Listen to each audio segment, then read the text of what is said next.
Good evening, everyone, and thank you all for joining Morehouse School of Medicine's Office of Alumni and Constituent Engagement for this Transformative Talks Tuesday, Black Male Voices in the 21st Century.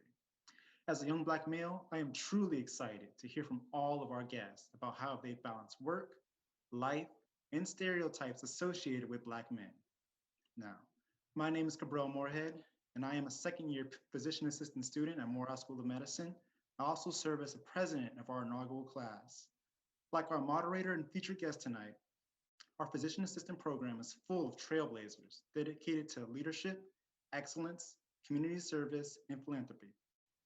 Just this year, we created the first fully student funded scholarship at Morehouse School of Medicine, named after a PA trailblazer, Henry Lee Buddy Treadwell.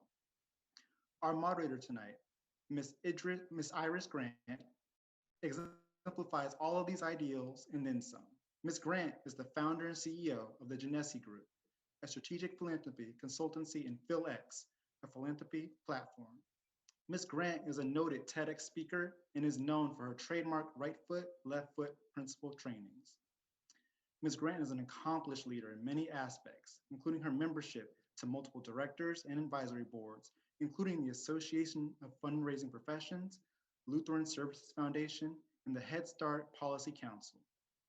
Without further ado, I introduce to you our moderator for tonight's panel, Ms. Iris Grant.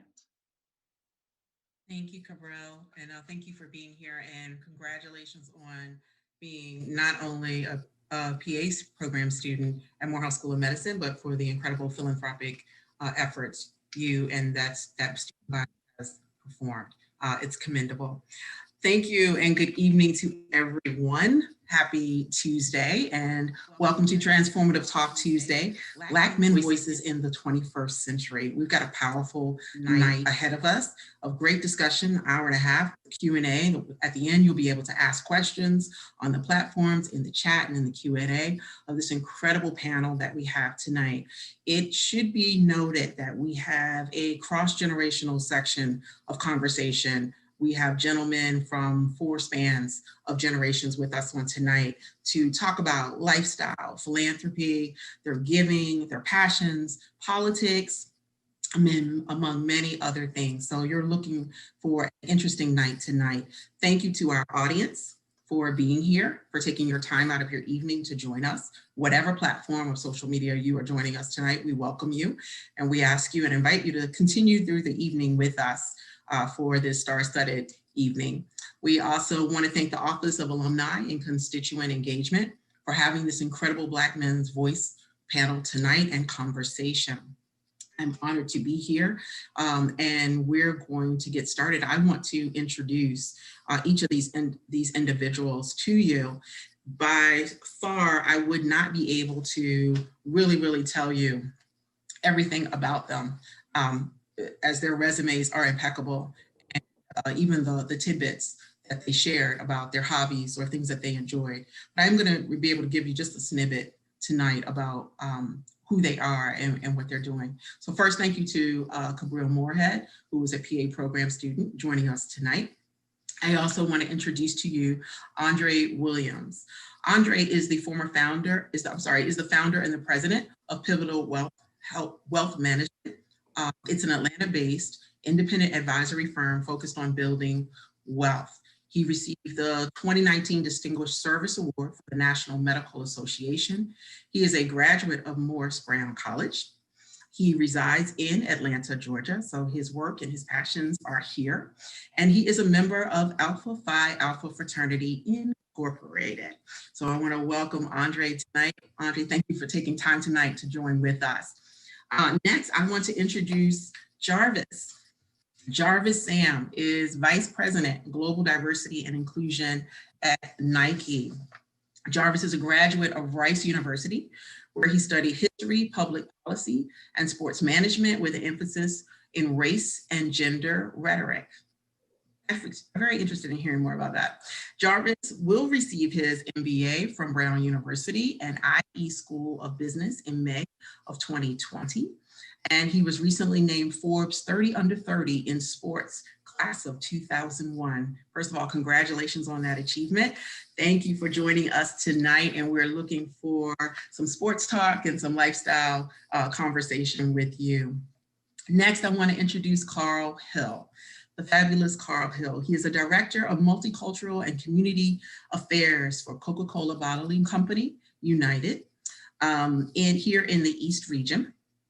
He oversees the company's strategy for engagement with civic and nonprofit organizations in the state of Georgia. Again, creating his passions and giving here, right here in our own state. He holds a Bachelor of Science in Sales and Marketing from Xavier University of Louisiana, a Master of Business Administration from Georgia State University.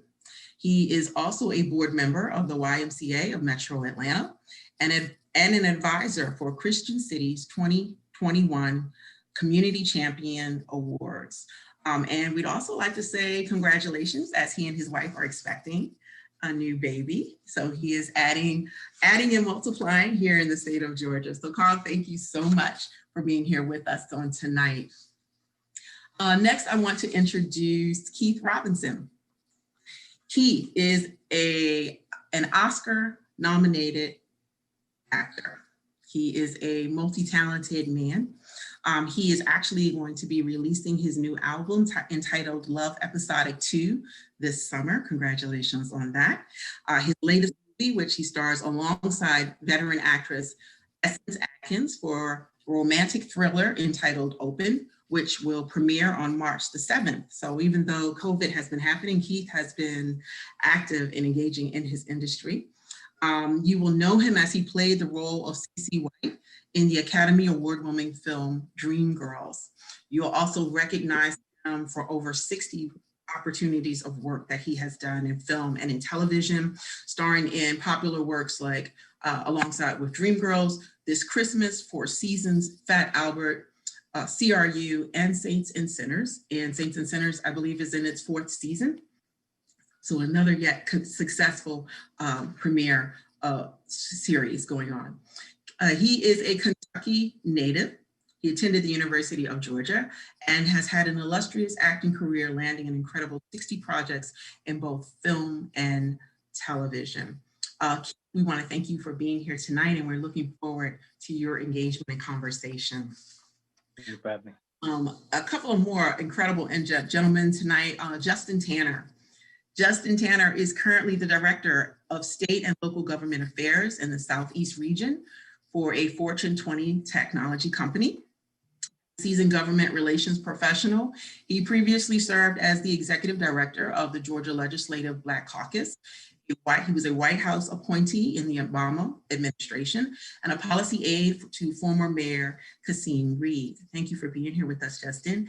Justin received a bachelor's degree of administration from the Howard University, and the Doctor of Jurisprudence degree from Vanderbilt University Law School. He is a member of Omega Psi Phi Fraternity Incorporated Alpha Chapter, and he also is a member of H.R. Butler Lodge, number 23 in Atlanta.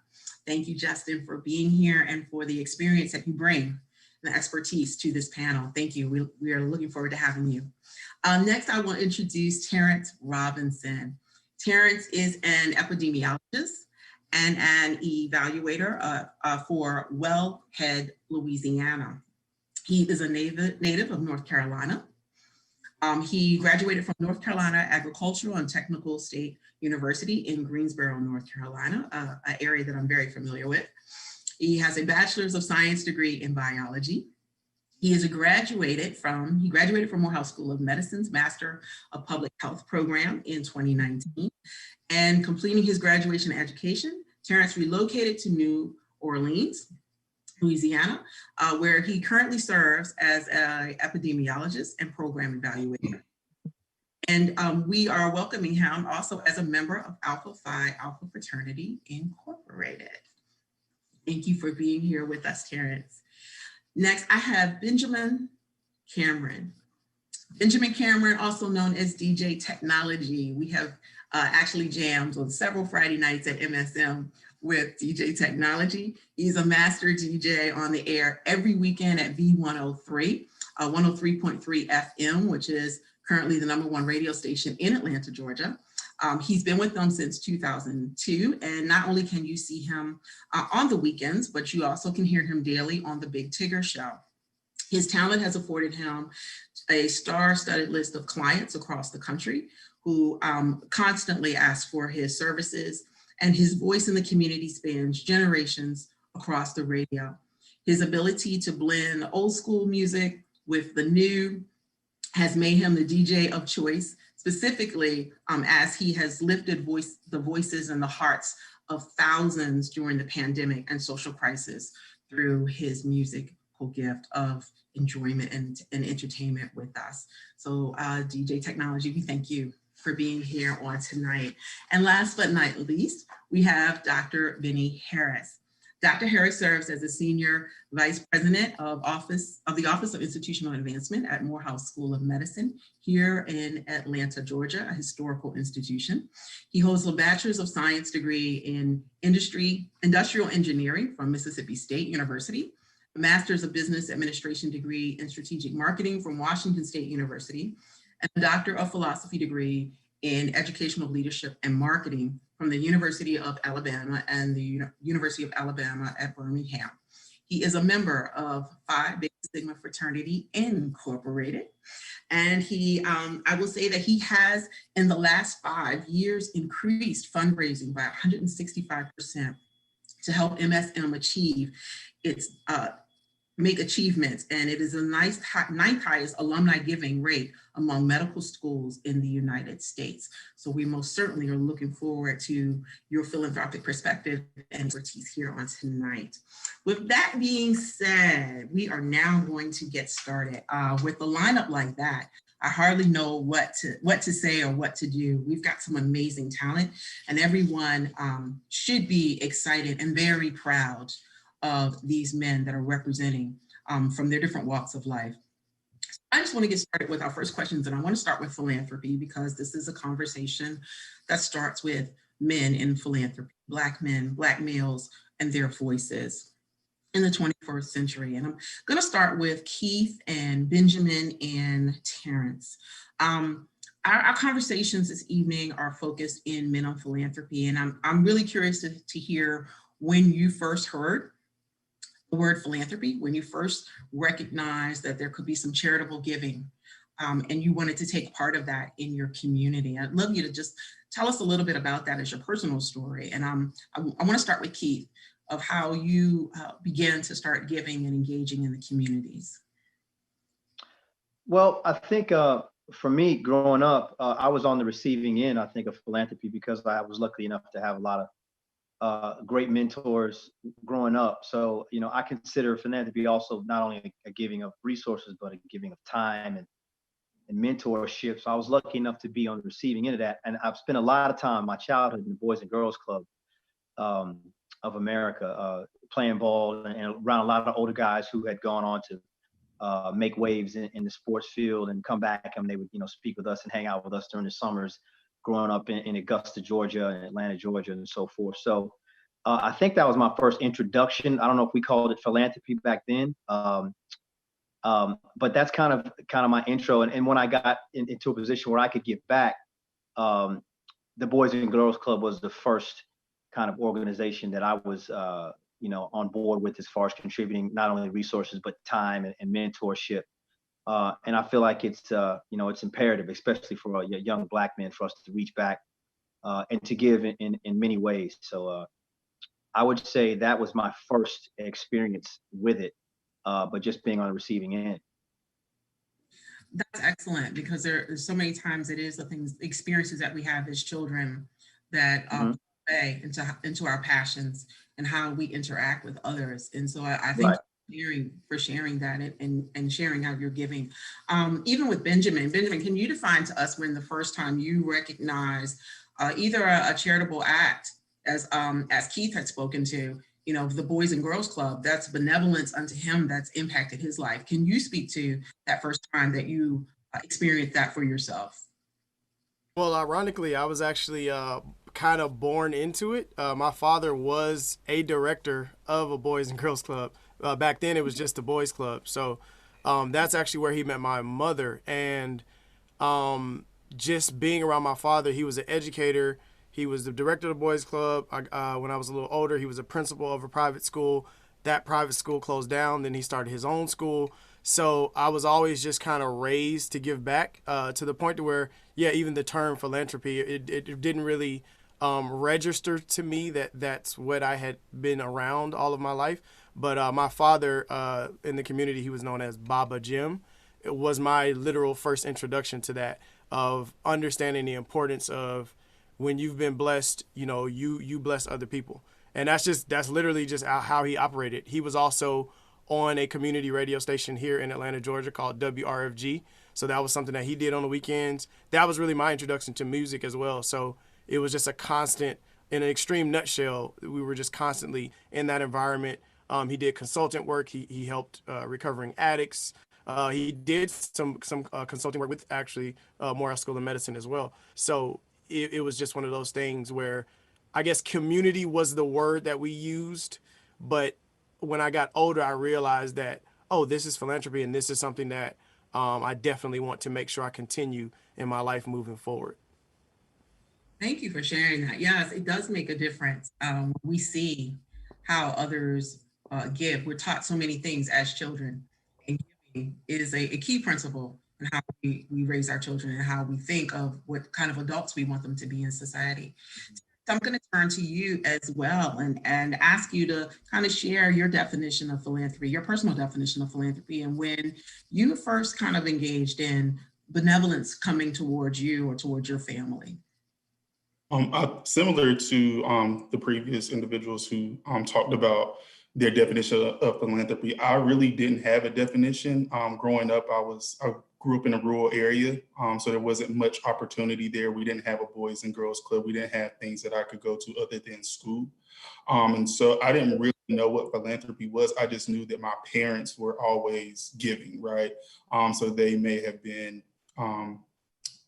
fixing a car. My father, my uncles, they fixed cars a lot. They would cut grass for the women in our community. Or my mother, we're heavily involved in church. And so my mom would do mentorship for women in church. And so I knew we were always giving, but I just never knew what philanthropy was. And I didn't really experience philanthropy until actually when I got into the Master Public Health program at Morehouse School of Medicine, I received the Janet Blumenthal Scholarship. And that was my first experience receiving philanthropy, but in retrospect, thinking back, I was always giving back. It may not have been with my treasurer at the time because I didn't have the resources. But I joined a Greek letter organization, Alpha Fraternity Incorporated, so I did community service through that. And then when I got to a position where I was able to give back, I continuously do that. I consider philanthropy more a realistic thing. So like, I might give money to my brother or my nephew. And I feel like that is philanthropy to me, or talking to some classmates about different ideas. So my definition of philanthropy is a more realistic thing that I can see the direct impact. And I'm still learning what philanthropy means as I, go through my career.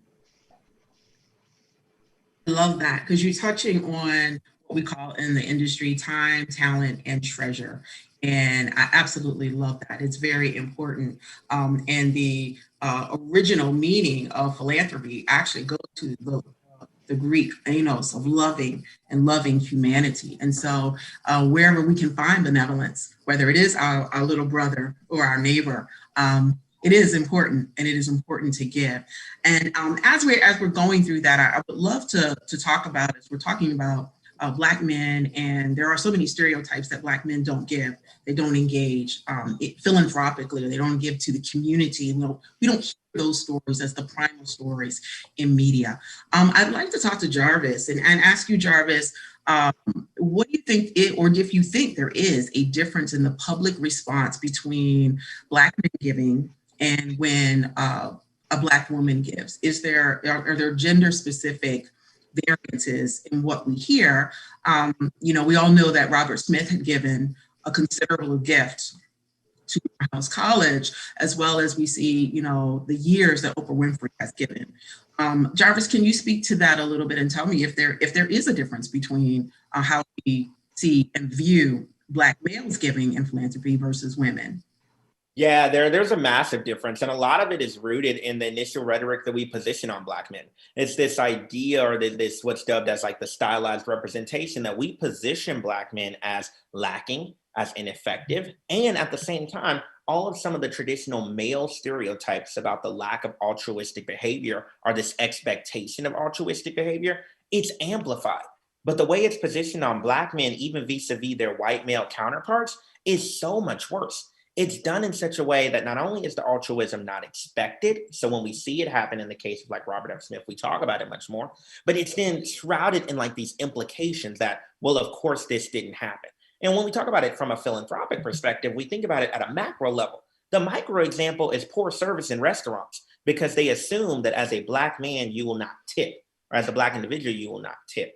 And so you continue to see that the same type of pieces of conversation, they continue forward, albeit things like net worth, positional authority, power, etc. As it aligns specifically to the comparison to Black women, though, it's because we created this point of view or perspective of who we believe the Black women is. And when we talk about it from the perspective of the in-group, we as Black men see opportunities to relish in and celebrate that queen's amazing moment of giving and of philanthropy. But to white communities, it creates a continuous justifiable moment of the separation of expectations by gender.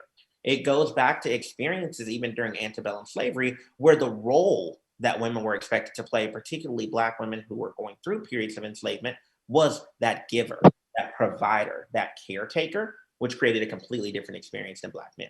And so either way you spin it, it all goes back to this idea that when you think about the intersectional experiences of the tougher time that Black women receive, and yet when we talk about it or publicize in media, we often see the Black man continue to be vilified. That is an excellent way to describe that. And we do see that contention. And I've had conversations in preparing for this event tonight where the Black men that I spoke with felt very left out because they're giving, they're good guys, they're giving in the community, they're engaging, they're mentoring, they're providing for and protecting, and they are being seen in a completely different light via media, via our own piece. Even North and South and East and West, there's a completely different perspective in that. So that is a great way to look at that. And Andre, I'd like for you to kind of chime in on what Jarvis has said, and I'd love to hear your perspective on that and your response to the difference and the variances that we see in gender giving. Andre, you're on mute. My apologies. The idea or notion of Black men being providers sometimes gets a little bit distorted. And so I think that carries over into the philanthropic arena as well. And quite honestly, there are a lot of Black philanthropists. Perhaps we don't give them enough credit, but there is this notion of, how much you're going to give. Maybe it's like you give money for this particular year, but major gifts. We don't really target Black men enough. And so Robert's gift to Morehouse was a huge eye opener to say, wait a minute, there are major givers that exist out here that can make a substantial impact.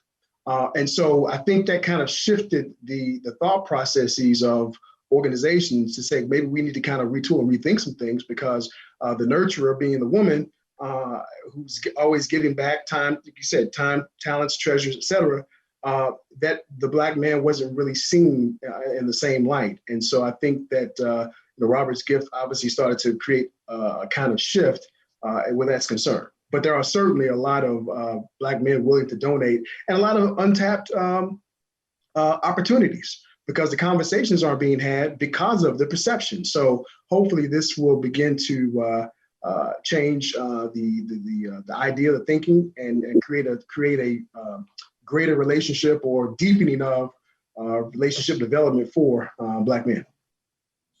Absolutely. I totally agree. And I'm so excited that we're having this conversation tonight. And I hope that the hundreds of people that are watching tonight are really actually thinking about how they're going to take this conversation back home to their dinner tables, especially at the time of social justice. We have so many conversations that we're having with our young Black men right now.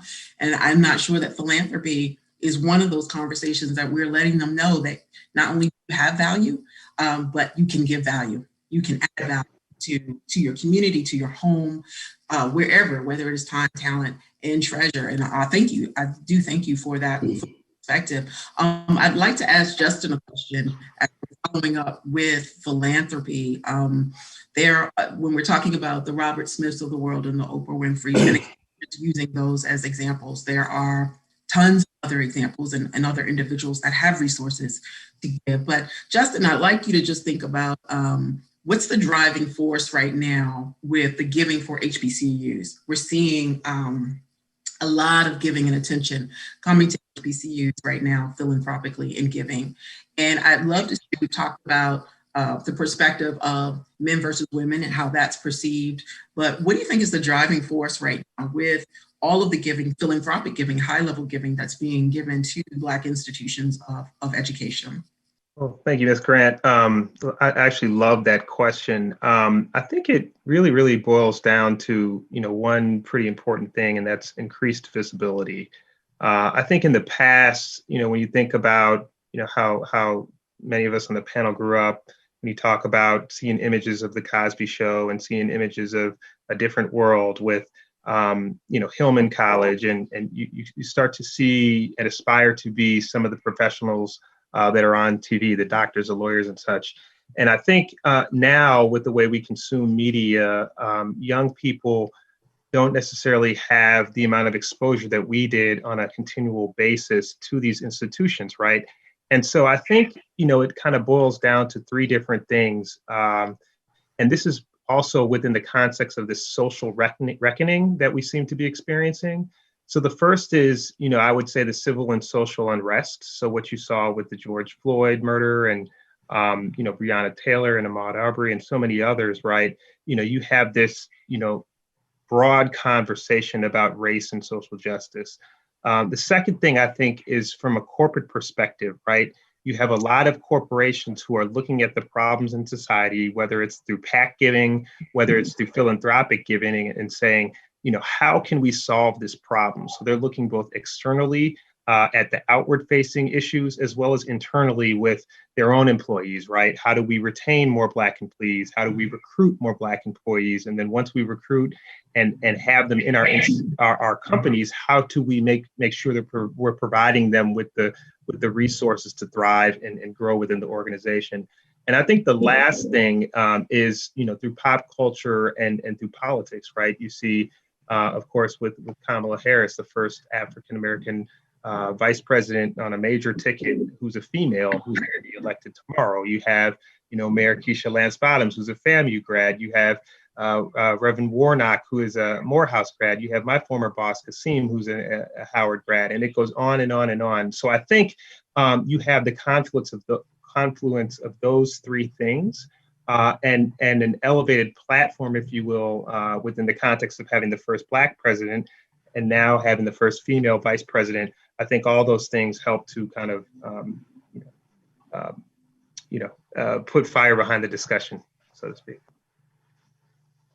And I would agree. I think those are great points that you brought out. And I am very glad for, I know some corporations that are doing some major things and are working for the equality and the equity to bring the lines up. And I'm going to play a devil's advocate for just a minute with that, because I've heard two different views on that that do span across generations. And I'm going to ask Carl to kind of chime in on this piece. I'm going to play the devil's advocate because I have, we always have tokenism. We always have the check boxes.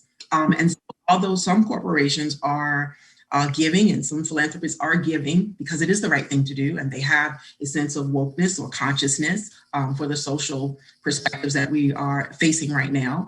There are a lot of organizations who have been caught kind of in the closet with the finger pointed to them. And so they are checking boxes. And I'd love to hear, Carl, what you think about that on the tails of what Justin had brought up of how do we balance that? How do we know that? And how do we understand what there are some of the guilt consciousness that do exist that we are recipients of as well? Yeah, that's a great point. I think number one, we should all recognize and accept that, a lot of the giving, last year in the wake of George Floyd's killing was, you could call it white guilt or reactionary. It was what it was. And I think now's the time that you see in 2021 that we need to hold these companies accountable, right? So what you saw in the wake of his killing was immediately knee-jerk reaction. Number Fortune 100 companies immediately come out, Black Lives Matter, we support it. And then the next question was, all right, so what does that mean? So then they realized, all right, I need to open up the bank account, and now we need to start giving out money, which is great. But as you heard so many people say, what more can you do, right? We need more money. We need jobs. We need people to get in internship programs. We have debt. We have we have inequities in technology and Wi-Fi that we're dealing with. And I think right now we have an opportunity in 2021 to say, all right, in the anniversary, to hold them accountable of what has been done, right? So if you go to any of these companies right now, there's a manifesto of their Black Lives Matter statement and everything they will do to support it. We should all go on those websites and say, all right, we're here 1 year later. What steps have you taken?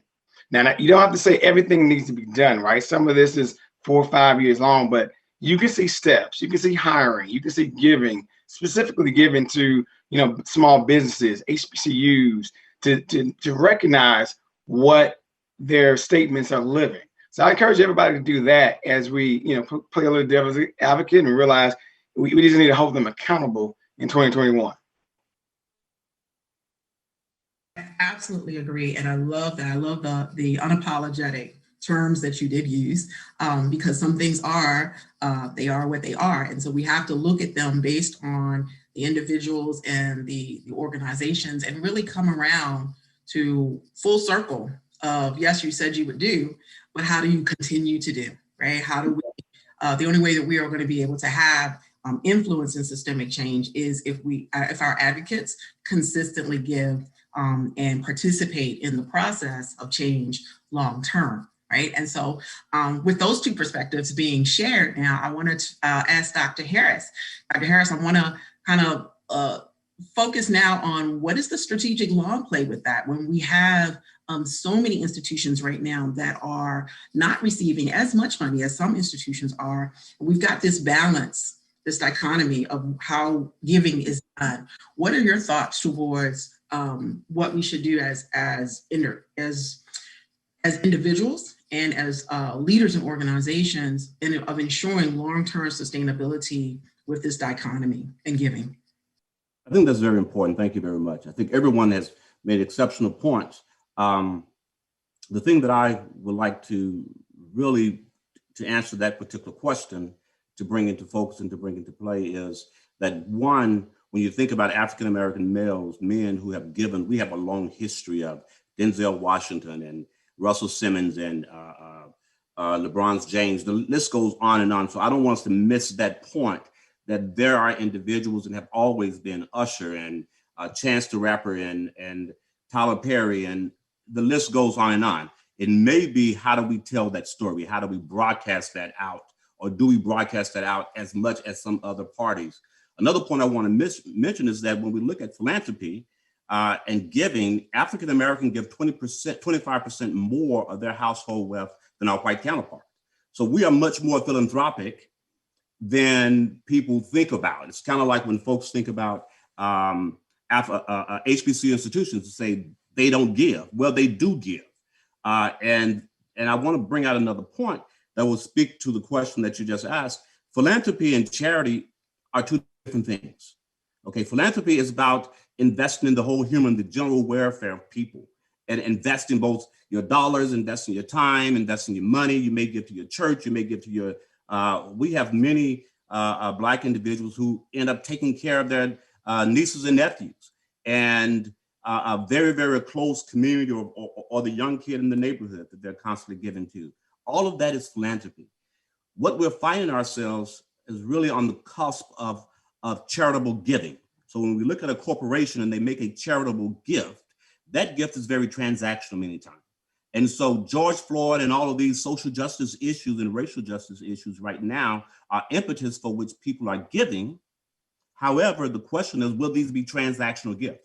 What's going to sustain them to really invest in communities, to really invest in the missions of HBCUs and other institutions that they're investing, or will their charitable giving guideline change when this is no longer an issue, when this is no longer in the public media? So part of the challenge for many nonprofit is, how do we ensure some level of sustainability or a partnership that helps this corporation or this entity or this individual see it is in humanity's interest to invest in more Black doctors, recognizing that African American who graduate from medical school graduate with debt of about $300,000, and they're choosing careers that do not pay that off immediately versus their counterparts. They come to institutions with a household income of about $75,000 as compared to the national average of a student who goes to medical school, a household income of $185,000.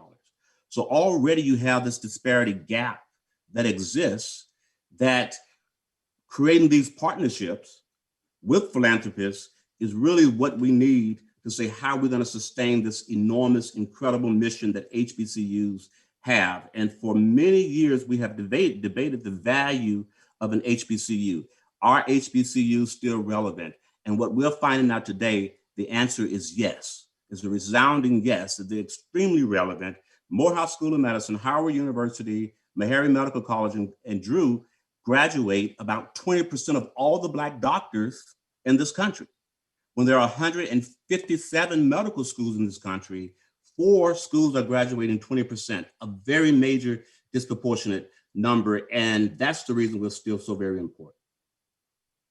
That's a great answer. And I know that we have much work to do, even as a collective body, in how we're engaging. I know that we're going to take questions at the end, but there was a question that came up directly that I think is important to this conversation and at this point before we move on. And so I do want to take note of this, this audience attenders question. And the question was, why are a majority of donations being given to the AUC and the other HBCUs, such as Fort Valley State University, which needs help and are neglected?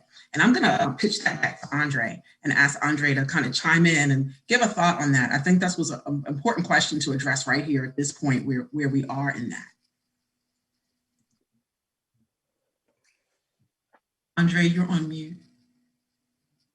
I tried it. Sorry about that. Thank you for the question. You know, different philanthropists or donors have different metrics for the institutions that they decide they want to give to. You take a Mackenzie Scott, for example, and that's been the big one in the news lately. They have certain metrics for who they give and why and for what cause and what purpose. I remember several years ago, I think it was Dr. Dre that gave $70 million to USC, and there was a big uproar about, you know, why wasn't that given to an HBCU? Why not us? You know, and this whole thing. And so I think that part of the conversation has to go back to the building of relationships to make people aware about your different programs. When people give, they give because it's something that speaks to their value system, oftentimes. And that's not to say that Fort Valley State doesn't have great programs, but how are they engaging with potential donors? How are they discovering who might want to be engaged with them for particular programs or what have you? So I think that, you know, and this is just my perspective, I think those conversations and those efforts to continually try to seek out donors and sponsors, et cetera, will continue, but it's nothing to get disheartened about. I think that, you know, it sounds cheesy, but a win for one HBCU is a win for all because it's still educating our community.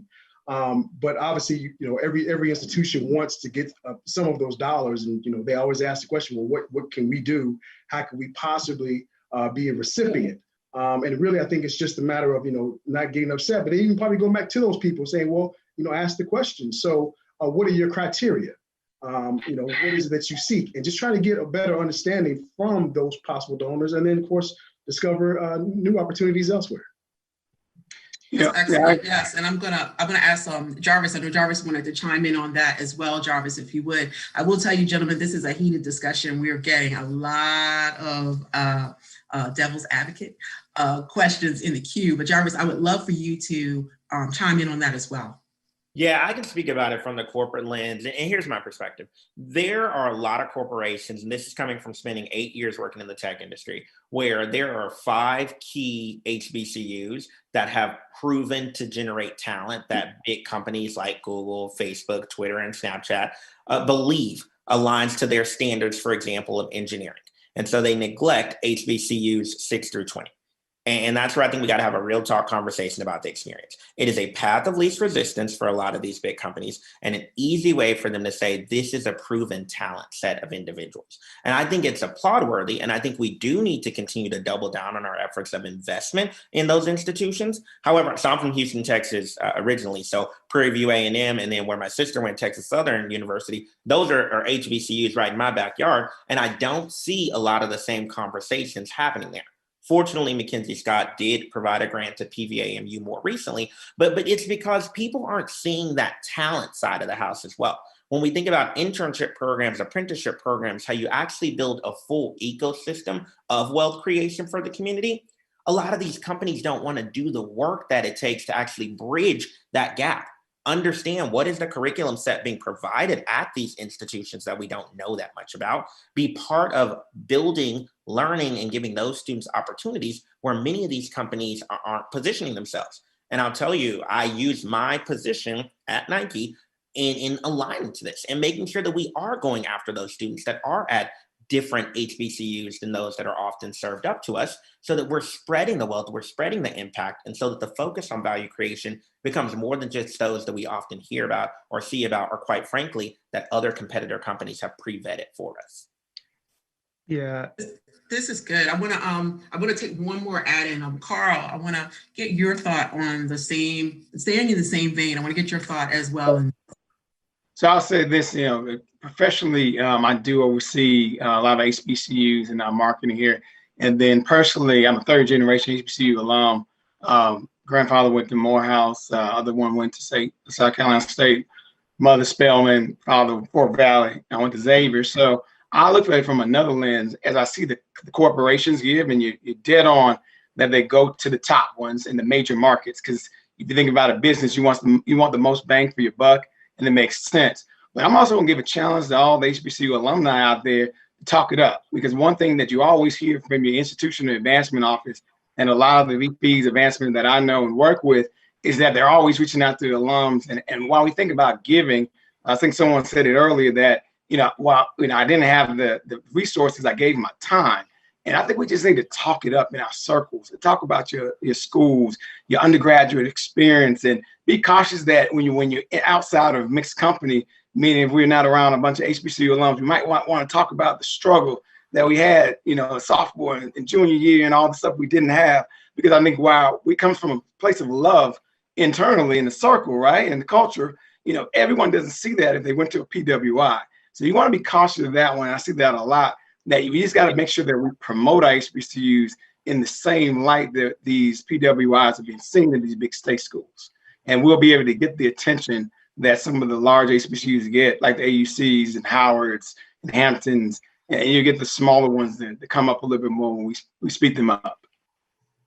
That is a great point. We're gonna keep them moving into action. I know I want to get, this is a hot topic for us, and this is why we are here. I want to get some more responses towards the end, but I do want to move on to the next topic, because it does talk about how we engage. So I know everybody's gonna have another thought, but I wanted you guys to hold it just for a minute. We're gonna go back to that because our chat is blowing up with this. And I think that this is a really good conversation for us to have. I do wanna move right into lifestyle, because we've got 4 generations here. We've got 8 amazing men here, and you're all extremely very different and then very much the same.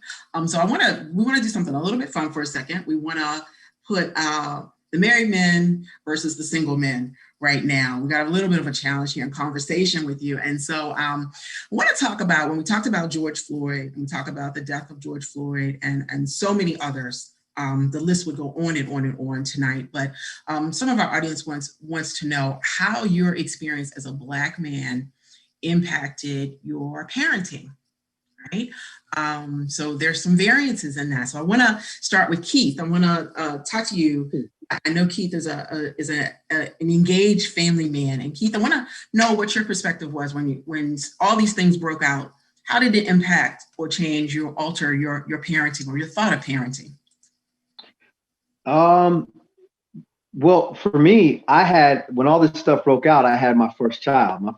My son is 9 months old. So this is pretty much all I know as a parent. And it just made me that much more anxious about him being out in the world, and me when he gets to that age where he's moving around on his own, giving him the talks about how he's viewed, how he's looked at, and just be able to reflect back when he's old enough, and I can tell him that, he was born in the middle of a major human rights, civil rights movement, and a major pandemic, and a lot of the things that this 2020 was probably one of the most monumental years I think that we've all experienced since we've been alive. So, and that's his first year on earth. So for me as a parent, I don't know that before, because it's kind of like, as I'm seeing the headlines, I'm feeding my son. So it's just kind of feeding into my whole psyche of, how my parents raised me. I think they were able to let me get on my bike in the morning before the sun came up, and I wouldn't come back until the sun came down. I'd be out moving around. They were very free with me, but I know that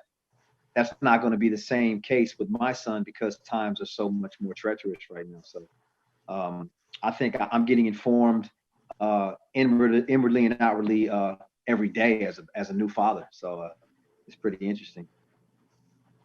I think that is an interesting perspective. And again, congratulations for you and your family.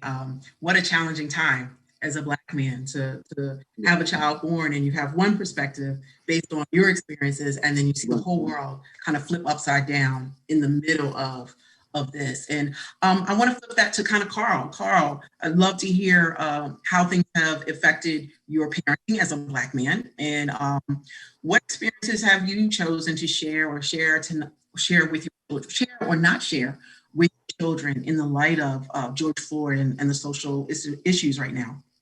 Yeah, that's a great question. I think we have a 7-year-old son, a 5-year-old daughter, and upcoming daughter in April. But I think the largest one that I would say is that it's, the events of 2020 has forced us to share a lot more than I would like to, quite frankly. But you couldn't escape it, right? You got Sesame Street coming on board talking about race, and Elmo, and it's just something that has been inundated. And if you think about the technology the kids uses, you really can't censor what they see. You have commercials come up. So unfortunately, especially for my 7-year-old, we had a conversation probably a lot earlier than we would like about race, and talked about certain friends who were white, and he really understand it. He was like, he's a person.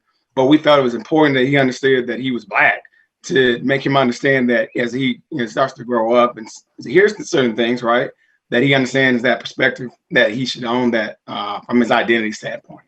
So I think it just forced us to have maybe a more proactive role in that identity than I think other generations had. I believe you're absolutely right. And the male role model inside our homes and externally in our communities is so important. And these conversations are so important. And it is unfortunate that we've got to have them at such a young age, right? They don't get a chance to really be just children. I remember when I was a child, it was whimsical. It was, like he said, you could go out at when the sun came up and come back in at a late hour. I come back in when the street lights came on. But you didn't have that fear. I didn't grow up with that fear. And now there's a really different reality that we have to equip our children with. Dr. Harris, I'd like to point that same question to you as a father of sons. I'd love to hear what your perspective is right now with your sons and their age, and how you're dealing with that with them. Well, thank you. I have 2 college-age sons. And when all of this happened, my wife and I spent a lot of time really thinking about, being afraid for our sons. And we've always talked to them about how to respond to cops if they get pulled over. Both of them drive, and how to be respectful, how to say yes, sir, all those types of things. We also told them that if you get pulled over, call us immediately, put us on the phone, because that was really, really important. I think part of what we deal with is that our young people and our kids grow up in such diverse environments.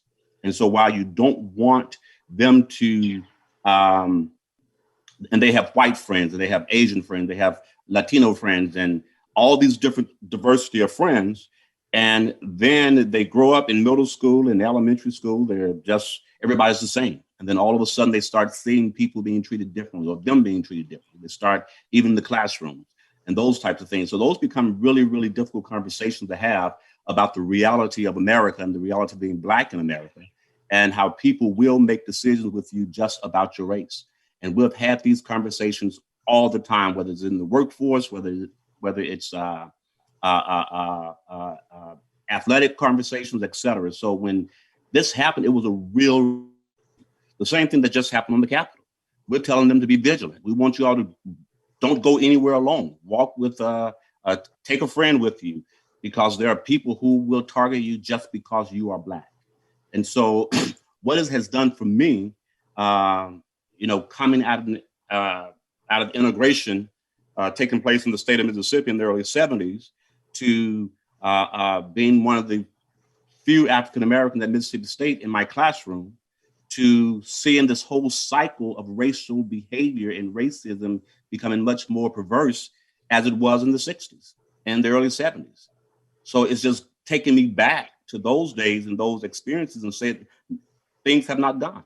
The thing that I'm most proud of, however, are that our young folks are more vigilant.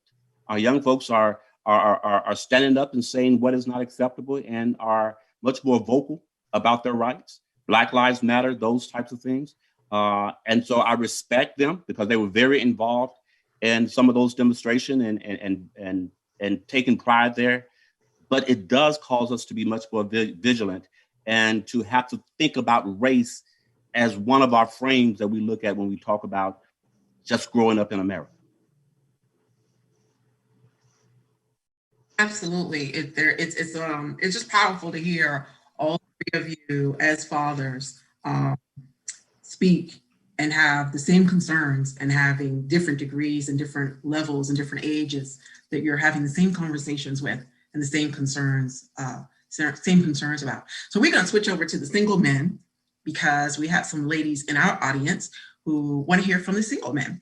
And we want to know how, as a professional, how you would deem being both a professional, successful professional, and also being what many would consider financially successful as Black men. How do you feel that your financial success has altered perspectives or the stresses that you have experienced during this whole 2020 experience? What's it been like? How's it changed your spending habits, or your dating habits? How has any of this played a role in your personal life? And I'm going to start with Terrence. Terrence, how has that impacted you? Obviously, it's impacted me negatively in some aspects of life, but honestly, I feel like COVID in general has taught me how to cultivate different relationships, how to actually date more effectively. I'm not the best communicator naturally. And so I think through COVID, through this experience, you had to forge different relationships in a different way, right? So your dating looks different. So can't just go to a nice restaurant or somewhere like that. I had to do more FaceTime, talking to people more, getting to know them a little bit better. So that's been a pretty good thing. Also, it just made me pay attention to my mental health as well. We had so much idle time. And so, normally I'm playing basketball, I'm going out to a bar, I'm not married with kids. So I'm just, put loose and free, so I'm just having fun. And I think through this, I've been able to be more sedentary and sit at home more and say, hey, there's some things I need to work on mentally, to make me the best individual that I can be. And so I've been taking advantage of therapy. That's something that was totally a foreign concept to me. I didn't know about therapy or mental health in general growing up. And so this helped me find out who I am more as an individual through this pandemic, as well as other ways to have fun and not spend endless amounts of money. The shopping for me kind of hasn't stopped. I like clothes. I like stuff like that. So I always buy stuff.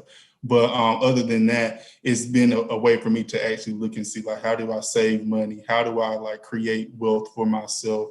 That if something was to happen to me down the line, happen to my job, that I'm able to sustain my lifestyle. You know, I'm kind of young, so I'm growing up in that, and I'm starting to like try to find ways to sustain my life. And so like through the pandemic, that's helped me like, you know, maneuver through that. So yeah, those are, I think, the biggest things that I have seen. Obviously, I'm in the healthcare industry, so I look at inequities all the time.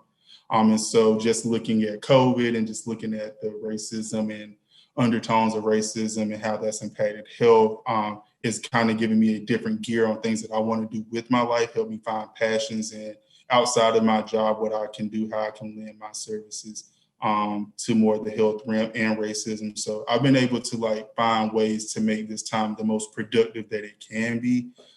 Because I don't feel like I should just be idle in this time just because there's a pandemic. There's other ways for me to be effective. So I love that. I love that. Retail therapy is a real thing. Absolutely.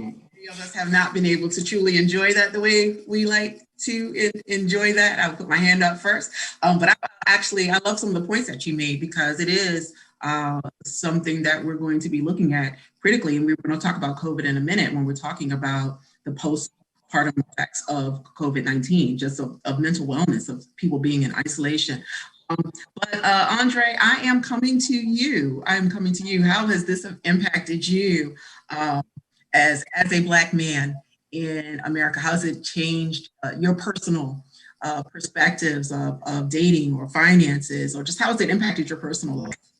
Well, you know, on the social front, obviously, you know, you have to be more creative with the dating life. So perhaps I'll buy dinner and have it delivered to the home, and we can, you know, have dinner over Zoom or Skype or what have you. So you got to be more creative. You got to be more committed to communication. Whereas if somebody's in your presence, maybe not so much. So that's what kind of happens on the social side of things. Business-wise, now for me, it's been good business-wise because I'm a financial advisor. So, you know, all of the sponsorship events and, you know, the travel to and fro and, you know, courting clients and all that, all those expenses have declined tremendously. But I've also embraced this time because it seems like the world's kind of slowed down somewhat. So it allows you to kind of focus on some of the goals you might have for your business, the goals you might have for your personal development. And that slowdown has really been beneficial. But you know, from a business perspective, being able to use Zoom and you know, all the various technologies, DocuSign, et cetera, I really haven't had an interruption on the business front in that way. And I think a lot of my clients have actually been more focused on, okay, I'm here, you know, I'm not spending all this money on trips and vacations and travel. Let me do something productive. Let me put some things in place. So that mentality has actually helped, you know, me thrive with, you know, clientele and business development and so on and so forth. So do I want to be back out and travel? Obviously, yes, of course. But, you know, I don't mind, you know, saving a little bit in the pockets for a period of time. And I'm hopeful that this pandemic will be over here soon. And of course, MSM is getting out doing their part to help administer the vaccine. So I'm hoping that third quarter we'll be back out and back to some normalcy. We'll see. Yes, absolutely. And when we talk about the new normal, I think we all have to kind of we've had almost 12, believe it or not, almost 12 months. You know, we hit March, it'll be a whole year. And we absolutely have to have different perspectives. If we have not taken time as Black people to think differently about how we're spending, what we're doing, how we're engaging, how we're having communication, that was a key point, Andre, then we've kind of missed out on some things and opportunities that we need to have on this. And I want to, while we're right there in that space, I want to go ahead and move to COVID, because I want to talk about COVID a little bit. I still want to talk a little bit about politics, which is a personal favorite of mine. But I want to talk about the vaccine a little bit, as we've had almost 12 months of COVID-19. None of us expected that. We had the 3 months where we thought, okay, you know, we'll kind of teetle and toddle a little bit and we'll get back to a normal space. And we have not been in that space. And I want to touch base with Jarvis. Jarvis, I want to kind of get your perspective on the vaccine conversation to what's the conversation among you and your peers about the vaccine. We're very aware of the Tuskegee experiment and a lot of other things that have not been shared in the media that people of color and Black people have experienced, particularly Black men. And I'd love to hear what your peers are saying right now, what you're thinking about the vaccine. Yeah, so I'll speak about it from a couple of different dimensions. I think as we think about two intersections within our own community, the Black community, I'm out, proud, loud, gay Black man. And so I think when we think about the experiences of both queer identities, Black experiences, and those of us that find ourselves at the intersection, there's a big distrust, particularly with government, with social, and with political, connected to conversations surrounding vaccines and healthcare. It's amazing sharing the stage with these amazing gentlemen to learn a little bit more around where our education and healthcare systems are coming from, where doctors are being educated, because here's where the challenge is. When we think about the Tuskegee experiment, when we look to health disparities, particularly during the 1980s when it came to controlling HIV and AIDS epidemic, and particularly the impact that had on queer communities of color, particularly gay Black men at the time, there's just been this constant challenge where things seem to be potentially resolute, where there were options to do better and be better. There just seemed to be this constant failure on behalf of government at the state, federal, and national level connected to these communities. And so when you think about folks that sit in that, kind of dubbed political, like anti-vaxxer space versus the sentiments that I'm hearing employed by a lot of Black communities and even my peers talking about this discussion, a lot of it comes from, we have been so conditioned to believe that there is a time frame by which vaccines and testing periods of vaccines should prove true. And then when you have sentiment being thrown out that, hey, we're going to ensure that these communities get it first, which, while incredibly well-intentioned, has a very negative implication when we're like, no, we've seen this narrative play out before. And in fact, it was utilizing Black bodies as lab rats down a pathway of experimentation. And so where I think we have to get to is a space where when we're thinking about vaccine distribution, as we're having the conversation for how we overcome some of the challenges connected to the pandemic, we have to recognize the impact that the pandemic itself has had on communities of color, particularly the Black community. Then do the cut across and say, how has this experience particularly impacted folks of Black queer identities, Black women, Black trans identified folks, and use the frame of equity, not equality. So equity, think about the needs of those populations and solve there. Like, that's the first big step. And then yield education as the second piece, and then empathy. And that's what I think is lost. We often approach Black folks with the perspective of sympathy. I feel sorry for, or we did wrong because. It's taking a step back, recognize where you were complicit previously, demonstrate that empathetic capacity, and then try to seek a rollout or an engagement with that community. That's the only way that it's going to be properly or well received. Great perspective. Now, Justin, I want you to chime in on this as well and talk about that kind of counterbalancing where Jarvis has spoken to, and where you also see peers having some early adoptive perspectives of it, or some resistance. Absolutely. And building off of Jarvis's point, I think the first thing we need to do is make sure that we're acknowledging that the people who are feeling that way, that their feelings are valid, right? Whether it's because they're just scared of the vaccine and what it may do to them, or they don't have the information that they need. Using myself as an example, I am, very adamant about healthcare and listening to the experts and vaccines. And initially, even myself, the doubt was going through my mind, having worked in the big machinery of government, about how the heck did they approve something in a year that usually takes 4, 5, 6 years to approve and push through the system. So something about that, I wanted to kind of see what it would do to other people before I injected that into myself, right? And so after I educated myself about both the Moderna vaccine and the Pfizer vaccine and how they don't actually inject the actual vaccine into you, but it teaches your body how to fight the vaccine, right? I became more comfortable with it. But I think the second thing is we need to meet people where they are. I think we need to approach it like we would approach any other campaign, whether it's, folks who complain that the Democratic Party hasn't done anything for them or the Republican Party hasn't done everything for them.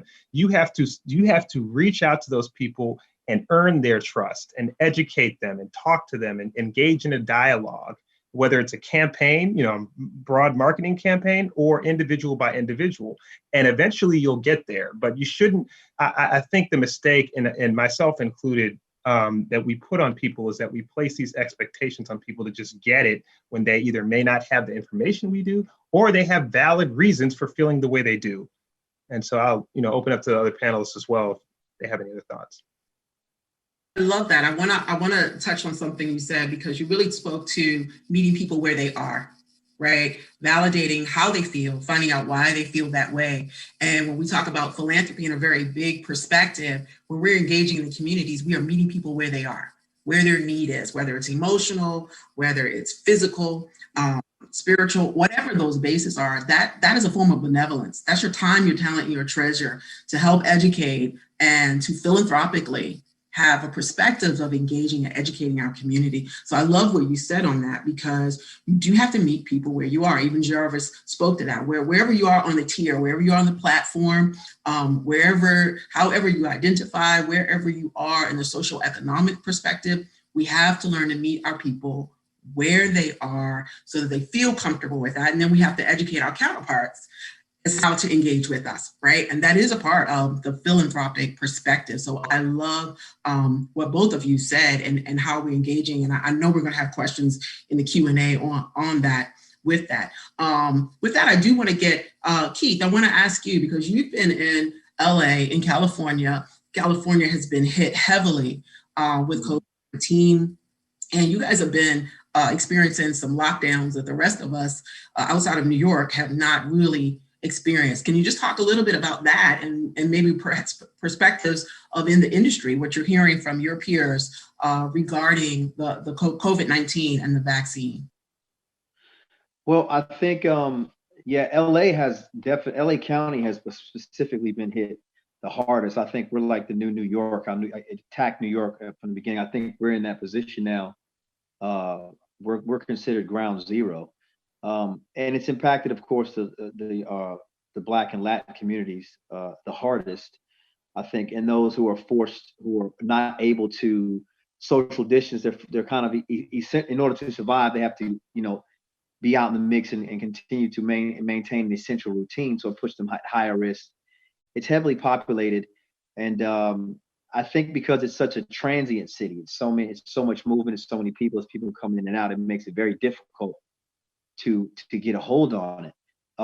As far as the industry, I've had about 27 tests, because when you're shooting production, they're testing us every day before the day previous. If you work one day, you're tested prior.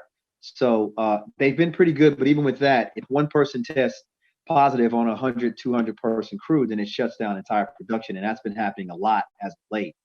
And you can see the difference, because I traveled to Atlanta and it was totally lax, as if you almost forgot about Corona. And then when you got back to LA, it is super, super locked down. So they're still trying to get a hold of it. I mean, they're thinking about reinforcing some more restrictions, but it's just tough, because I think a lot of it is fatigue at this point. People are just, when they say you can come out 20%, mentally, we're thinking it's good. We're good now. We're 80%, it's 100%. So people kind of go overboard. We have holidays. So you see 2 weeks after a holiday, it ramps up. So it's kind of an up and down thing that I think slowly, I'm a work in progress when it comes to the vaccine, but I think I'm kind of turning the corner. I'm not all the way there. I'm like a lot of people who are kind of leery. I want to see a lot of people take it. But my first cousin, who was a nurse and pregnant, just took the vaccine. And it's kind of getting closer to me. So I feel like eventually I'm going to have to succumb to, taking the vaccine, especially with production, because they're in talks now to try to make it almost mandatory as far as production goes, because, you're dealing with such a large group of people who are in close proximity for long periods of time. So it can be almost like a petri dish. If one person have it, it immediately spreads. So it's touch and go in LA. So we're trying to get a hold of it. It's like a wild animal, basically. Yeah, the whole world is watching LA County, and so you definitely have our thoughts and our prayers as you still continue to work and provide what we all need is entertainment. We need a break from the things that are happening. And I will share this. I myself, since April of 2020, I have lost 15 people, friends and family. 15? Yes, 15. I lost 3 on Thursday friends of former. And when it starts getting that close, you start thinking differently about the perspective and the engagement. And I do believe that we're all really like 1 degree of separation with this. I don't know anyone who has not been impacted. It changed the focus of my New Year's Day. It changed the perspective of it, as Jarvis and Terrence were saying earlier. You start thinking about life a little differently and how you're engaging and how you're moving. And so I think this conversation tonight, specifically for our Black men, is critical. It is critical because you are the kings of our community, right? And so we celebrate you all tonight, but we also, we pray and are concerned about how this impacts each of you as we move forward. And so I want to thank you for sharing with that. I want to add Gabriel to the conversation. He was our student that introduced us. I want to add him to this next portion of the conversation and ask him to join us. We're gonna just jump into a little bit of politics before we're coming on down to the wire. And I do want to get some good questions in, but I kind of wanted this to be an open freestyle conversation right now. We often joke with our peers that we are not, I do anyway, I joke that we are not our grandfather's generation. Sometimes my mom will say, well, your granddad, and I'm like, well, or I hear my peers say that, especially with the civil unrest and the things that are happening. We are definitely a generation, not to take away from any other generation, but we are definitely a generation that thinks a little differently about things. I'm in one particular generation. I'm not going to tell y'all what generation I'm in, being the lady on the show, but I also think and have the energy of a much younger generation because I'm surrounded by young people all the time. And so I want this just to be, just to kind of freestyle. You guys just kind of jump in where you are. In the recent loss with Representative John Lewis, we've often commented that there's a difference in our generations, the way we move. And his statement was saying that the protest excited him, right? And what history we saw in his life and how he was excited. And I'm gonna kick it off first with Andre, and then I want the rest of you to kind of just jump in.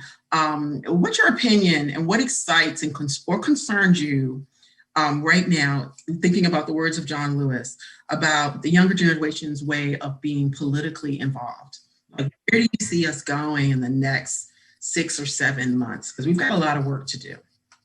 Yeah, to me, it kind of felt like a great awakening because I know back in 2018, I was heavily involved with Stacey Abrams' campaign and going door to door as a volunteer. And a lot of the young people would say, oh, I'm not voting. My vote doesn't make a difference. That was the mindset.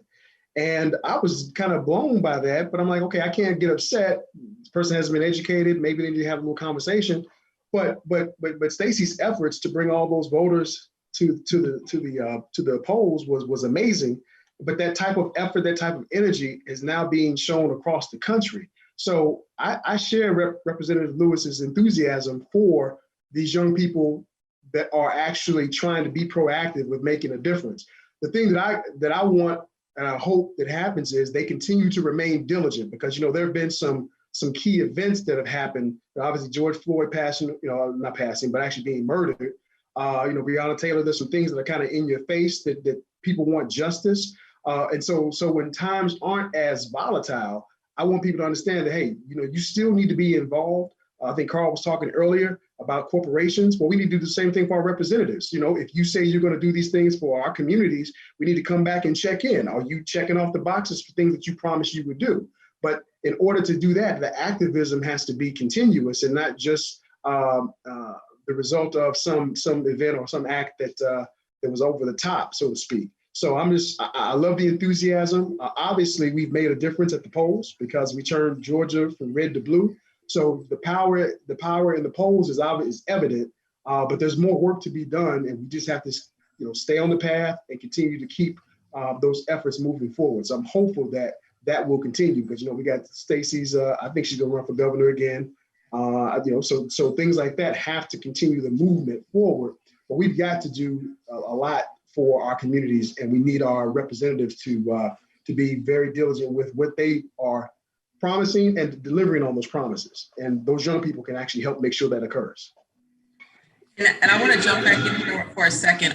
Benjamin, I want to get your thought and your perspective on this, not just on COVID and the isolation of COVID for a younger generation, but also in the words of John Lewis. Like, what is the new for us, and how do we move forward? How do we engage? Well, I think I am super grateful and happy to see the type of activism that we have going on. I also think that because each generation is different, how we even digest news is totally different, right? So we're living in a totally social society. So as we become more active and as we think of the impact of these things that are happening in our neighborhoods or the things that are happening in politics, things that are happening in our government, making them relevant because, well, I'm a millennial. I don't like to admit that. I'm a little bit of an older millennial, but I'm technically a millennial, right? So the way that we are now becoming active, and I'm working with some Gen Z people and I see how they operate. So I think basically what needs to happen is certain things need to stay the same, but we can't technically even do what our grandfathers and our parents did, right? So it has to evolve. And as it's evolving, I think we need to really consider where are we going to have the most impact. So if everyone's social, with this campaign, I'm sure everybody got a million texts, So it's like, I think certain things like that are very effective, but also we need to look at how do we reach people where they are? Once again, meeting people where they're at. So as we talk about this generation's activism, I think it's a combination of continuing to do what clearly works, but also considering how we enter and make sure that we stay relevant in those spaces where the younger generation is. Yeah, and I love that. Go ahead. Yeah, go ahead. If I could chime in, yeah, I've been in the political and policy space for about the last decade now, and I'm not a big person for quotes, but one that kind of has recurred over and over again on the heels of Martin Luther King Day is the arc of the moral universe is long, but it bends towards justice. And I think what King was getting at was that change takes a long time and it doesn't happen overnight. And I think one of the things that we have to, try to teach and communicate to the younger generation is that, the civil rights movement and things that happened in the 40s and the 50s and the 60s, we're still continuing to fight, those same battles today. It's just kind of, packaged in a new form, if you will. And one of the things that I learned working for, Mayor Reed, and the long line of mayors from Maynard Jackson on to the current mayor of Atlanta, Keisha Lance Bottom, that's 6 African-American mayors, right? Between Ambassador Andrew Young and Shirley Franklin and so on and so forth, right? And there are nuggets of wisdom that we as a younger generation can learn from those folks. The problem is that, even in 2020, we saw the death of Reverend Dr. Joseph Lowry, right? Former pastor of Cascade United Methodist Church. We saw the death of C.T. Vivian, right? We saw the death of a lot of these individuals that were around King and integrated into the movement, right? And so while we still have an Ambassador Andrew Young, while we still have some of these folks walking around that we can talk to and hear stories from, I think it would behoove us to encourage the younger generation to do that and to interact with these people. Because while technology and the pace of things has gotten quicker, I think there are some core fundamental principles that are tried and true throughout generations, regardless of whether or not it's 2020, 2021, or 1920, right? And so that's all I would say. But I do also agree with my other panelists as well. Yeah, if I can add to that, Iris. Yes. If I can add to that. I want to have Dr. Harris add, and then I'm going to go to Gabriel. Yeah. Let's remember that Ambassador Young and John Lewis, they were the younger generation then. And so when we talk about, they were not 78 years old marching and fighting those particular battles. When you go to Birmingham and you go to the Kelly Ingram Park, What you see are a bunch of dogs barking and biting at young people, at teenagers and middle school kids who had the courage to do what our young people are doing right now, to stand up because there's a consciousness. And what made that time, what made King, one of the things that made King's time so powerful was the media that we had at that time, or they had at that time, which was network television. And that was the first time where they were seeing these type of atrocities in a national scope. So when Johnson and we're looking, President Johnson and we're looking at those types of things, they were able to hide that originally until the national media started showing it and until it started coming on television, the newspaper. Right now, our young folks, and we have these little, I don't know if you can see it here, but we have these little telephones that are videotaping what's happening to George Floyd and videotaping that. And I think so there's a key commonality here that I think what Justin was saying is how do we instill a social consciousness and the power that our young people have, because they do have power. And so are we going to be the influencers that going to say, let's let your power bend towards justice this way, or is there some other influence that's going to have their power bending in a different way?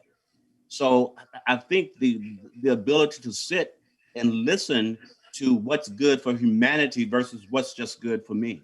So there are a lot of commonalities in what happened during the civil rights movement in the 60s and 50s and coming into the 70s that are happening right now. And unfortunately, it takes these atrocities that increase the social consciousness and get us out of our comfortable zone.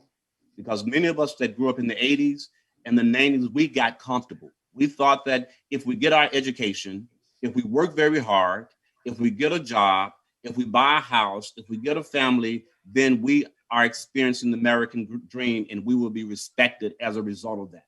And what we're learning is that we are still Black and there are still biases. So we talk about what's happening from a political perspective. President Trump did not get elected because 20% of the people voted for him. He got elected because more than almost half of the country, the voting population, were voting for him. So that gives me a lot of insight on the psychology and the psyche of America. So I do think there is a lot of commonality. There are a lot of things that we have in common. We have to tell those lessons, tell those stories, and spend a lot of time with them. Having three children who are in their 20s, recognizing that I, as a parent, I have to spend a lot of time with my sons, especially pouring into them what I believe are important values and consciousness for America, because they're not getting their information just from me. They're getting their information from all type of media sites, all type of website, all type of Facebook, from their friends that are challenging them. And have I equipped them to have empathy and have a value for those who are less, who have had less than they have had? So I think the young people in the 60s are the same young people that we're experiencing. It was just the consciousness was tilt towards justice, and we want to continue to see that happen. Thank you, Dr. Harris. This is just, I don't know about everybody else, but I think this is just amazing to have this diversity and have the experiences of the past and the present as we start looking towards the future. And I want to have Gabriel just give his expression. He is the youngest member here. And as one of the youngest members and the students at Morehouse School of Medicine, I would love to give him an opportunity to just kind of express how you feel the impact has had on you right now. Certainly. So as you stated, as one of the youngest member, or probably the youngest member on this panel currently, something that really excites me about the uproar and the fever that we experienced over the past year or two with certain events is that really having this access to social media has allowed us to have national conversations at a much quicker pace than were possible in previous times. So for example, if you think about our major protests, our major marches back in the 60s, or even further back in the 1910s and 1920s, situation like George Floyd's would take much longer to get out and disseminate throughout the country, and take a lot longer for us to come to a collective national opinion about what happened, versus now you can have a national opinion formed within hours of an event occurring. So I think that gives us a great boon and allows us to have allows us to mobilize a lot quicker. And I think that eventually leads to us being able to, which really excites me, being able to have a decentralized leadership structure. So we really empower lots of different leaders in smaller communities, and it gives everybody a more specialized role in the movement. So for example, when I think of myself and my classmates, it allows us to more so focus on what we can specifically do to aid in the movement, to use our abilities and use our talents to the best, in the best way possible. So I think being able to specialize in that way and being able to empower each and every one of us to be the leaders that we're capable of being is definitely a big move forward. And I'm actually really excited about the work that not only my generation, but the generations before me and the ones that are coming after us as well, are going to continue to do to help move this country forward. Thank you. Thank you for sharing that. I know that wasn't that was off the cuff, and I appreciate you allowing me to have you jump in on that. I do want to give Carl and Jarvis and Terrence an opportunity to answer that same perspective. I know we're a little bit slow on moving quickly on time, but I do want to give you an opportunity to chime in on that as well. And then after that, we'll go to the Q&A, because there are a couple of really powerful questions in there that I want to make sure that we get to before we close out this evening with that. And then I want to ask everyone to stay, because we're going to talk about how you can give to Morehouse School of Medicine and the opportunity to text as well. So I do want to do that. So I don't want to lose anybody on our audience. But for Terrence and Carl and for Jarvis, if you have something you'd like to add to that point, I'd love to hear your perspective on that. I'll say, overall, the energy last year in 2020, was amazing. I think the engagement, I think someone said that earlier, in the political process is one that I hope continues. And the demonstrations, you said it earlier, and I really took note of that, is that, the young people in the 60s are the young people of today. I think while the excitement and energy is good, the only thing I will caution is that because of the phone, everyone has a platform. And one thing that's a little different from what I've seen historically from the leaders of the 60s and 70s is always a moral ground that they were on, either through the church or through vetting of the elders. And I think while the phone is powerful, that everyone has a platform, we want to be cautious of some of the rhetoric that our own bring out, right? And I think, the principles of nonviolence still hold true to this day. And I know there's a number of people who feel that maybe that's not getting the needle moved as quickly as it can. But I would just encourage everyone to continue to be nonviolent and to participate in the processes that we have forth. Because as you said, we turned Georgia blue. So, go Georgia. Yes, we did. Yes, we did. And I do want to jump in here, and I do want to ask those of you that have not been philanthropic, I want you to think about your time, your talent, and your treasure. And I'm going to ask if our administrator would put the text and the giving in the chat. And as well as I noticed, someone put a very interesting book in the chat as well. So I'd love for you to go into the chat, everyone, look and see how you can give and provide and help us with Black doctors in the community engagement. And also some of our panelists have put some information in there. So I'd love for you to look at that book as well. And for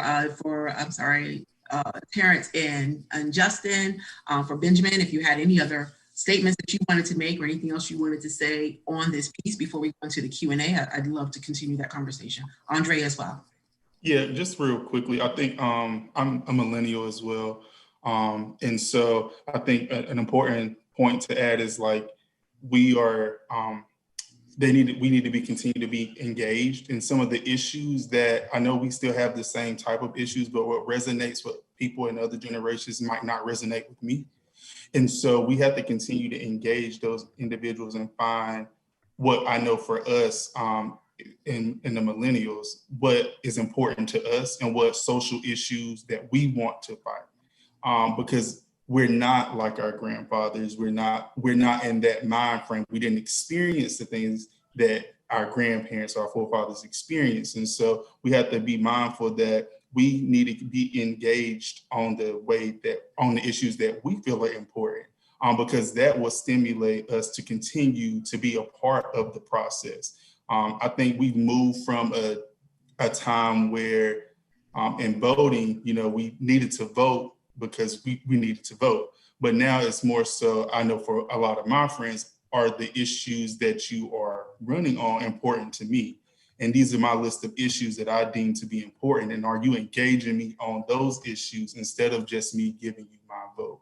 And so I think that's an important thing to remember, is that when we're not monolithic, we're not going to have the same views. That's the wonderful thing about Black individuals. Like, we have different views. We come from different lenses. And so you have to be able to engage me where I am and target me and the people who think like me in order to stimulate me enough to want to be a part of the process. And if you're not, then that onus is not going to fall only on me for not participating, but it's going to fall on you for not speaking to the issues that are going to move me. And I think that's what we're seeing a lot in the younger generation, is that they're finding the social issues like environmental justice is something super big in my brother's age, and they will not move or budge on that issue. And so I think that's respectable, because it's not necessarily like we're going to just do this for you because of just doing it. We want you to do something that's going to be important to us and create a better life for us in the long run. So I think that's just all I want to say. Thank you. Before we move into the questions, Jarvis, Dustin, anyone else? Yeah, so for me, I'm actually based out here in Portland, Oregon, which was really deemed like ground zero for a lot of the uprisings happening post the murder of George Floyd. So I've gotten to see what youth activism truly looks like and the impact, particularly on the coast, that's been happening. But, you know, 2 quick points that I'll make. I think Dr. Harris summed it up really well. We got to provide opportunities to teach and train the youth of today about the experiences of the past that led them to have the levels of freedom to engage in the current system and current infrastructure. Because I heard a couple of sound bites while I was out there protesting with them of things like, oh, you know, I would not have sat by if I was a slave. I would not have done or dealt with the fire hoses or the dogs. And it's like, you don't get it. There was not that choice rhetoric that you're using. That wasn't the status quo at that time. So learn the facts and understand the history and see how all of those actions and activities, those historical leaders, those kings and queens, they led to your ability to protest in this way. And so getting them to be conditioned there. And then 2, just given the work that I do and getting to work closely with Gen Z and Gen Alpha, I think that the use of social platforms like TikTok, Facebook, Twitter, Snapchat, it's been incredible around information distribution. The one concern that I have for them, though, it's the exact reason why people were so surprised last Wednesday with the insurrection, is because we curate our feeds so much, and the algorithm used by these tech companies curates our experiences so that we're only consuming certain types of information. And it can actually limit the magnitude of the reality of just how bad things may potentially be. And so it's recognizing that what you're seeing on your social platforms that are really good for information distribution, don't let that be the only area that you're consuming from. Be open to actually consuming news and media from a site or a platform that you know may have a directly opposing viewpoint as yourself, because quite frankly, the knowledge of what the other side is dealing with or cooking up may be the big piece that saves you or helps advance your own platform.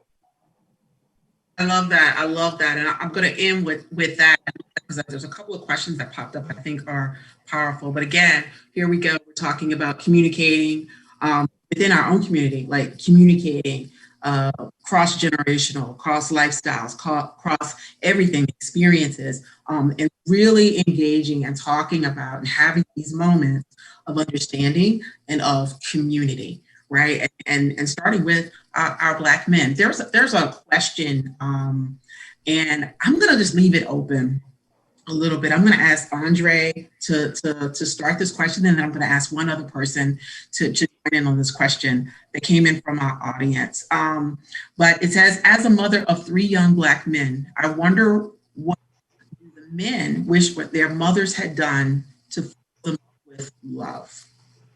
I'm sorry, you were breaking up. Can you ask the question again, please? Yes. Mm-hmm. It says, the question is, as a mother of young Black men, I wonder what these men wish that their mothers could have done to fill them with love. So she's looking for instructions that in this time, and as a mother of 3 soon to be young men, what can she do, or what would you have wanted your mother to do differently in the perspective of feeding you love?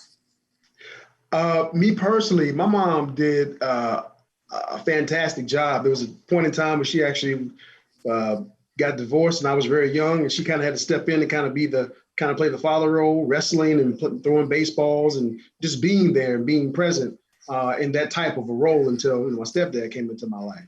So she did a fantastic job. When it comes to raising kids, I imagine for mother or father, it can be a difficult task, especially in today's times, because this social media, I mean, kids are being raised faster. I mean, not being raised, but being exposed to a lot more, a lot sooner. And the best any parent can do is to be there, to be available, to be open to the conversations, to listen, and understand and what the perspective is of their child at a given point in time in their development. But I mean, people, you always talk about a mother's love because you hear about athletes and just successful people, whomever, they always talk about their mama. If mama's there, mama's present. That's really what children want, to know that you're there, you're available. People talk about boys don't cry and all that. Hey, you cry on your shoulder and open up and express themselves. They'll always remember that because mama was there. So the best thing is just to be available and just shower your children with love. I mean, that's what I remember me personally from my mom. Yep. Yeah, no. I'll ask Carl to kind of turn in with that as well. Carl, as giving this mother of three Black boys, advice on tonight in supporting and helping her. I would say just keep the conversation open. That's the best I could do. My mother was very vocal. If everyone knows Mrs. Hill, she speaks her mind and tells you exactly where you are at all times, and right, wrong, or indifferent, she would give it to you. And I found that pretty reassuring because you always knew where you stood with it. There wasn't anything you had to guess from Mrs. Hill. So I would encourage all mothers to do the same because the less Black men have to think about black and white or what's gray, right? Because I think when you get older, you see a lot of gray out there. But from 0 to I'll say 25, it was very black and white in my household thing. So the more you guys can do that for the three boys, I think the better off they'll be to see life in that way. Justin, you were getting ready to say something as well.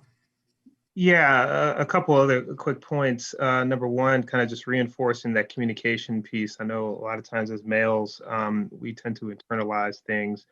We don't tend to kind of let it out, and sometimes that could equate to something, a negative outcome, right? But the second thing is something that I learned from a ProPublica article that was written maybe 2 or 3 weeks ago. It's called how COVID-19 hollowed out a generation of young Black men. And it particularly talks about the folk tale of John Henry, who was kind of like a steel driving man who defeated a steam powered drill and died with a hammer in his hand, right? And I think, bringing that analogy to today's times, what happens with Black men is we're so caught up in trying to break through these societal barriers, kind of trying to support a family, support children, support a wife, and the stress related to our everyday day jobs. And what happens is that stress ends up killing us. And it is one of the leading reasons why COVID has exponentially impacted African Americans, but particularly Black men. And so, making sure that we're reinforcing to our Black men the importance of taking care of yourself. I just had my physical a couple of days ago, my blood work done. I mean, checking your blood sugar levels, checking all these things, right? Prostates, particularly 40 on up, right? So the late millennials, really, really, you want to kind of be there for your family. You want to make sure you're taking care of yourself. And I think that's something that we as Black males don't do as well as our sisters do. And my wife does. She stays on me repeatedly about this stuff. So that's how I would add. Just to piggyback, I think what's key for youth now is that what they have and we don't have is social media, which really has more influence than we give it credit for, especially for a young developmental mind who is, they're attracted to, and everything on social media is a lot. People aren't posting their failures. So you get kind of a false sense of self and a false sense of what is to be glorified and what isn't. So I think the best thing the service you can do to a kid is really instill him a strong sense of self of self-love and having an idea of who he is, so that he is not so swayed and easily influenced by all the images that they're constantly inundated with in social media and society. And they can kind of navigate based on those principles of self that they got from their mother, from their parents. So I think it's important, because if you kind of leave them out there for it to be decided, then it can land anywhere, because, with the stroll of a finger, with a click, you're off into so many different worlds and opinions and images and likes, and it's really kind of diluted and kind of interrupted a person chance to develop their own mind and own sense of self and own goals and what is right and what is wrong, because as soon as they turn that phone on, it's being decided for them. I love that. That's a powerful point, because social media is the norm for us, and that is a powerful influencer in our life. And for so many young people, that is what is guiding and giving first instruction of things that they see and they hear. So I thank you all for that. I'm going to take one more question. There was one more question here. And also, just to reference in the chat for our audience, one of our audience participants actually placed that article that Justin was speaking to and referencing. They have read that article and they placed that in the chat. So if you want more information on that, that is in the chat for you. And thank you for that. I love how our audience is participating tonight. We have another question that I want to kind of look at and address here. And I do want to take note that many of these people are saying how much they love this conversation, and they're hoping that there's a part 2, and they're thanking all of you for participating. I'm going to address this one to Benjamin. Benjamin, it says here that there are the predominant influences of Black youth, philanthropic interest, specifically their interest when we're looking at hip hop culture focuses, and sometimes it often overshadows the promises of philanthropy. When we're looking at Black Lives Matters, how that pivots backwards towards the importance of looking out for each other. And in their question, they're asking, can you kind of speak to the relevance of what we're seeing in hip hop right now, and also seeing the contrast with Black Lives Matter and how that is affecting young people in terms of giving and being philanthropic? Well, so when it comes to hip hop culture, I think we do suffer a lot from, the lyrics of the music is very, a lot of the music, not all of it, is, very self-centered. Look at me, look at what I have.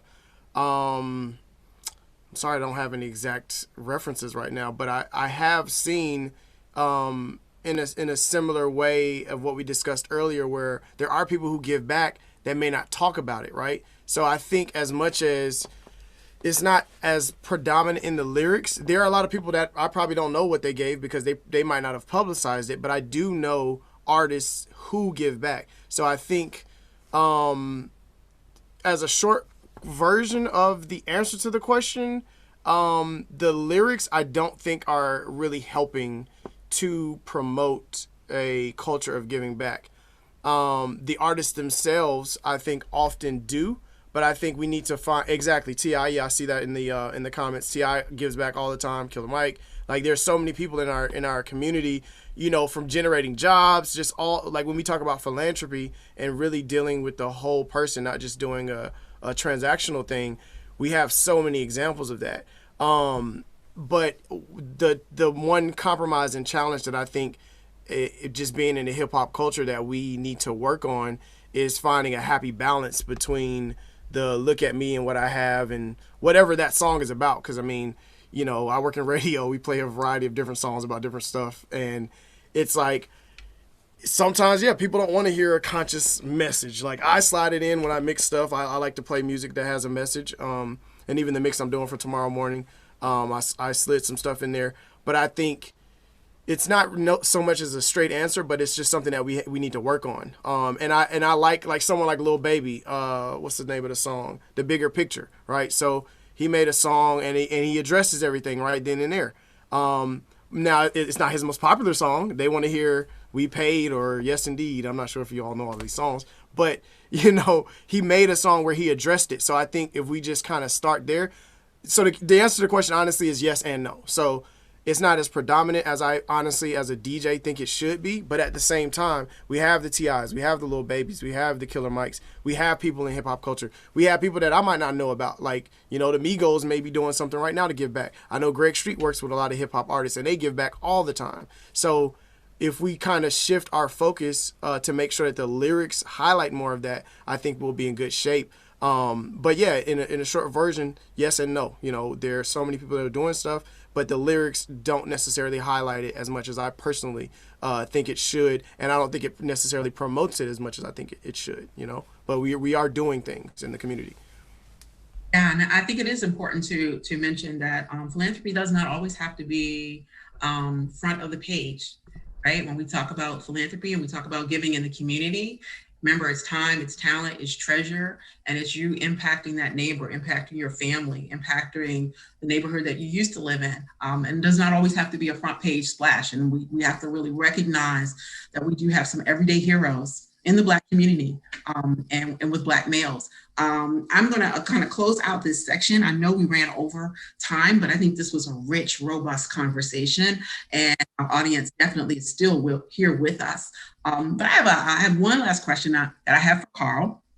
And Carl, I want to know with the COVID impact for your experience at home. You have 2 small children under the age of 7, but your wife is a physician and she's a frontline worker, right? And so I want to take the time to acknowledge the sacrifice, the frontline sacrifice that your home personally is dealing with you, with really young kids. And I can only imagine the level of energy they have being pinned up and isolated in the home while your wife is out fighting COVID-19 firsthand. I'd love for that to just be a closing perspective as a Black man and as a father and as a husband, how that has impacted your life tonight. Well, I think it's been very invaluable, and I think about what my wife is doing every day and what she's truly leading. And I've talked to a friend over the weekend, and we both have OBGYN wives, and we feel very honored because what they do every day is truly important, right? Think about what a bad day is to you in your business. You might miss some sales numbers, but what a bad day looks like for them is drastically different, and what you have to do on top of that. Then you add in COVID-19 and the pandemic, when everyone's at home, there's still tasks to go in. And them, and I will put a shameless plug out there for Xavier University having the most African Americans graduated from med school for HBCU. I have a lot of friends that are physicians and frontline workers, and they're heroes. And quite frankly, it's gotten everybody to wake up, in my mind, to see, especially in the Black community, right? Because we take that for granted in Atlanta because we have so many Black physicians, how special they are, and how we should, definitely look to them with the love and respect that they deserve. For the home, the family, they know mommy's a hero. And every day when she leaves, we tell her good luck, and we'll see her at home. We want to hear about all the babies she delivered. We always want to hear that when she comes in. Thank you. I know there are so many. Thank you, first of all, for her sacrifice and for your personal sacrifice as her husband. I can only imagine the stresses that and the stories and the moments, the emotional responsibilities that you have with your family as we go through this COVID-19. I want to thank all the panelists tonight. We have many more questions that have popped in. Those of you that have joined us, if you will send your unanswered questions to alumni@msm.edu. This conversation is so powerful and so important. We will make sure the alumni and constituent engagement team, as well as myself, we will make sure that your answers are given and that your questions have been heard. And if you have something specifically for a panelist, we will definitely get that to them and allow you to hear the Black man's voice on tonight in the 20th century. I want to thank all of our guests here. You guys are amazing. The time went by quick, and I really could do some more time with you guys. It's phenomenal. We don't get to hear this that often. So I want to thank all of you for doing that. Again, I want to thank the Office of Alumni and Constituent Engagement, the Morehouse School of Medicine staff for doing an amazing job for doing this. I want to thank you for allowing me to be your host and your moderator on tonight. It was an honor and a privilege to be with each of you. I want to thank each of the amazing kings here tonight. You are all kings, and you do our community proud. I don't care what we see in the news and in the media. You are proof across every generation of the impact that is happening, not just for now, but for the future. And I want to thank you for that. And thank you for sharing your time and your passions and your engagement on tonight. Tomorrow night, I just want to take care of a few little housekeeping things. If you are interested in giving in your philanthropy, we've got students who will be the future first line responders here at Morehouse School of Medicine. I want you to remember them with the giving code of MSM Tuesday. You can text that. I'm going to ask our administrator to put that in the chat so that you can find that, and you can text to 41444. So we want to thank you for all that you have done and all of your benevolence. On tomorrow night, see, we're not just talking about philanthropy and then leave you empty-handed in your pocket. Tomorrow night, we're talking about investments in stocks, the discussion with Derek Murray. So those of you that can join at 7:30 on tomorrow, the alumni office is giving another amazing conversation with that group. Thank you to Dr. Harris, to Keith Robinson, to Benjamin Technology. We're going to, DJ Technology, we're going to be listening to you, I'm sure, again, dancing to some tunes on our Friday night, because I absolutely have been one of those ones. So I appreciate that, your time, talent, and treasure. Justin Tanner, we want to thank you. Andre Williams, we want to thank you on tonight. Jarvis Sam, Terrence Robinson, Gabriel, we want to thank you as well. And to Carl Hill, we want to thank you for being amazing men on tonight. I'm going to ask the panel if you would stay for a little bit. I want to thank the audience on tonight. I want to thank Rochelle Lindsay for her time and effort. She has been stellar. We're going to give her a hand clap. She has been stellar to making this happen. And we're going to ask our audience, thank you, however you were watching, whether you were streaming on YouTube, whether you're on Zoom, whatever platform you're watching tonight, we want to thank you for being here with us, and good night. Thank you.